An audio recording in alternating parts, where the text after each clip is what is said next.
ఓం నమ శివాయ. కార్తీక పురాణం 13వ అధ్యాయము కన్యాదాన ఫలము. ఓ జనక చక్రవర్తి, కార్తీక మాసంలో ఇంకా చాలా ధర్మములు చేయవలసి ఉన్నాయి. వాటిని వివరిస్తాను, జాగ్రత్తగా విను. కార్తీక మాసంలో నదీ స్నానం అత్యంత ముఖ్యము. దానికంటే ఒక పేద బ్రాహ్మణుని కుమారునికి ఉపనయనం చేయడం చాలా ముఖ్యం. ఒకవేళ ఉపనయనం చేయడానికి ఖర్చు భరించలేనప్పుడు మంత్రాక్షతలు, దక్షిణ తాంబూలాది సంభావనలతో తృప్తిపరిచిన ఆ ఫలం కలుగుతుంది. ఈ విధంగా ఒక పేద బ్రాహ్మణ బాలునికి ఉపనయనం చేస్తే ఎంతటి మహాపాపములు చేసి ఉన్నా సరే ఆ పాపములన్నీ పోతాయి. ఎట్టి నూతులు తటాకములు ద్రవించినను పైన చెప్పినట్లుగా ఒక బ్రాహ్మణ బాలునికి ఉపనయనం చేసినందువల్ల వచ్చు ఫలానికి సరితూగో.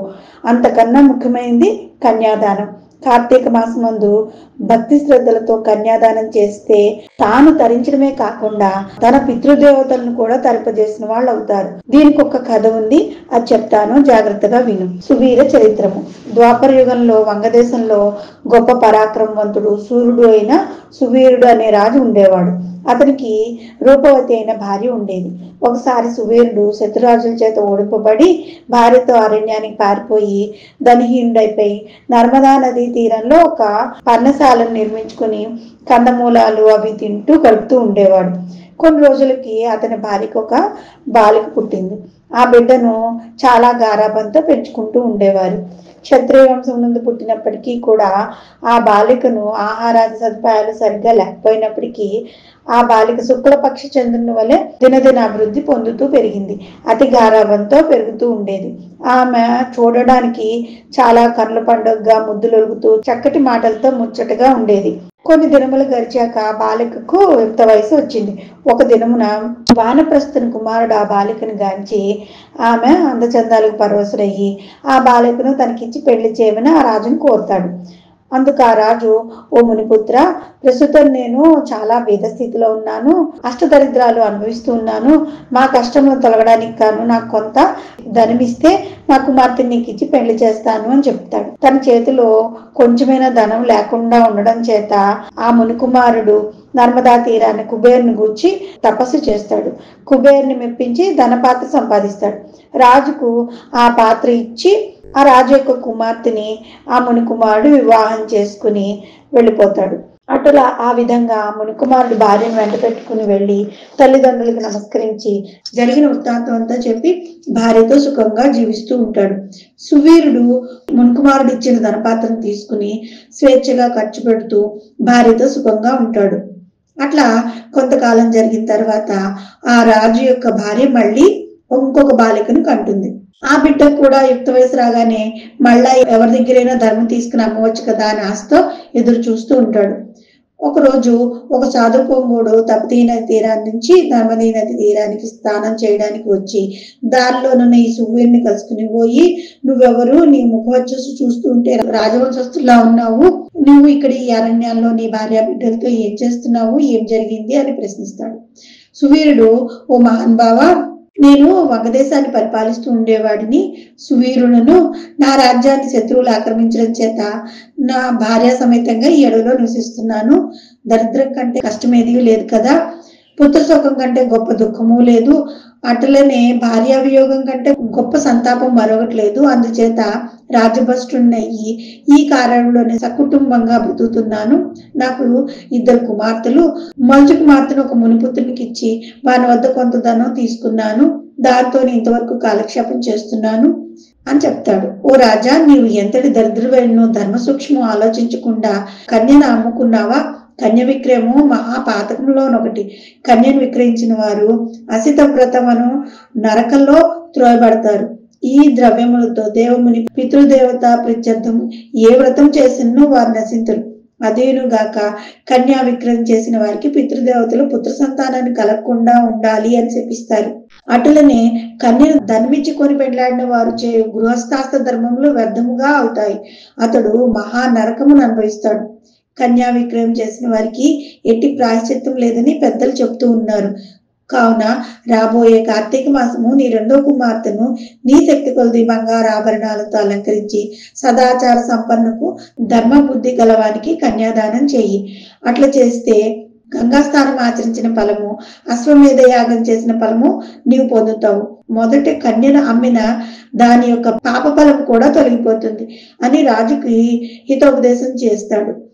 అందుకు ఆ రాజు చిరునవ్వు నవ్వి, ఓ మునివర్య, దేహసుఖం కంటే దాన ధర్మముల వల్ల వచ్చిన ఫలం ఎక్కువ. తాను బ్రతికుండగా భార్య బిడ్డలతోనూ సిరి సంపదలతోనూ సుఖంగా ఉండకుండా చనిపోయిన తర్వాత వచ్చి ఏదో మోక్షం కొరకు ప్రస్తుతం ఉన్న అవకాశం చేతులా జారు విడుచుకుంటామా? ధనము బంగారం కలవారే ప్రస్తుతం లోకంలో రాణింపగలుగుతారు. ముక్కు మూసుకుని నోరు మూసుకుని బక్క చిక్కి శల్యమై ఉన్న వారిని లోకం గుర్తిస్తుందా, గౌరవిస్తుందా? ఐహిక సుఖములే గొప్ప సుఖములు. కాన ఆ రెండో కుమార్తెను కూడా నేను అడిగినంత ధనం ఎవరిస్తారో వారికే ఇచ్చి పెళ్లి చేస్తాను, కన్యాదానం మాత్రం చేయను అని నిక్కచ్చిగా చెప్తాడు. ఆ మాటలకు సన్యాసి ఆశ్చర్యపడి తన దారిని తాను వెళ్ళిపోతాడు. మరికొన్ని దినాలు గడిచిన తర్వాత సువీరుడు చనిపోతాడు. వెంటనే యమభటులు వచ్చి వారిని తీసుకుపోయి యమలోకంలో అసిపత్ర వనము నరక భాగమున పడవేసి అనేక విధాలా బాధిస్తూ ఉంటారు. సువీరుని పూర్వీకుడైన శృతికీర్తి అనే రాజు ధర్మయుక్తంగా ప్రజలను పాలించి ధర్మాత్ముడై మృతి చెందిన పిమ్మట స్వర్గానికి పోయి అక్కడ సర్వసౌఖ్యములు అనుభవిస్తూ ఉండేవాడు. సువీరుడు చేసిన కన్యా విక్రయం వలన ఆ శృతిగీతను కూడా అమకంకర్లు పాశములతో బంధించి స్వర్గం నుంచి నరకానికి ఈడ్చుకుని వచ్చి పడేస్తారు. అప్పుడు శృతికీర్తి, నేను ఎవరికి ఇంత కూడా హాని కనిపెట్టలేదు, దాన ధర్మాలు యజ్ఞ యాగాదులను అందించి ఉన్నాను కదా, నాకు ఈ దుర్గతి ఎందుకు కలిగింది అని అనుకుని నిండు కొలువు తీరి ఉన్న యమధర్మరాజు దగ్గరికి వెళ్ళి నమస్కరించి, ప్రభు, నీవు సర్వజ్ఞుడువు, ధర్మమూర్తివి, బుద్ధిశాలివి, ప్రాణికోటినంతటిను సమంగా చూచెడు వాడువు.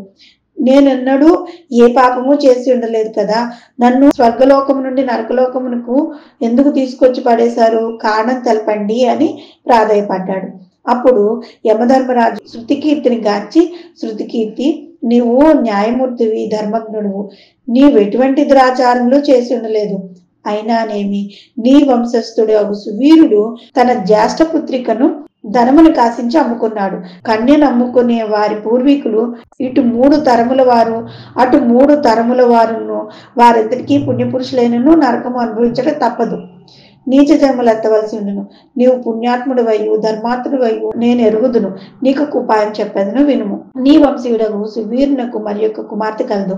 ఆమె నర్మదా నదీ తీరమున తన తల్లి వద్ద పెరుగుతున్నది.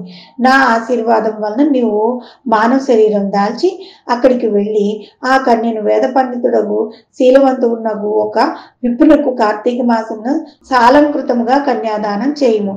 అట్లు చేసిన ఎడల నీవు నీ పూర్వీకులు సువీరుడు మీ పుత్రగణములు కూడా స్వర్గలోకమునికి ఎగదురు. కార్తీక మాసంలో సాలంకృత కన్యాదానం చేసిన వాడు మహాపుణ్యాత్ముడవుతాడు. పుత్రిక సంతానం లేనివాడు తమ ద్రవ్యముతో కన్యాదానం చేసినను లేక విధి విధానముగా ఆబోతుకు వివాహం ఉనర్చినను కన్యాదాన ఫలము లభిస్తుంది. కనుక నీవు వెంటనే భూలోకానికి నేను తెలిపినట్లా చేసితివేని ఆ ధర్మ కార్యం వలన నీ పితృగుణము తరిస్తారు, పోయిరమ్ము అని పలికెను. శృతికీర్తి యమునకు నమస్కరించి సెలవు తీసుకుని నర్మదా తీరానికి వచ్చి అక్కడ పర్ణకుటీరంలో నివసిస్తున్న సువీరుని భార్యను కుమార్తెని చూచి సంతోషపడి ఆమెతో ఈ జరిగిన విషయం అంతా వివరించి కార్తీక మాసమున సువీరుని 2వ కుమార్తెను సాలంకృత కన్యాదాన వివాహం చేస్తాడు.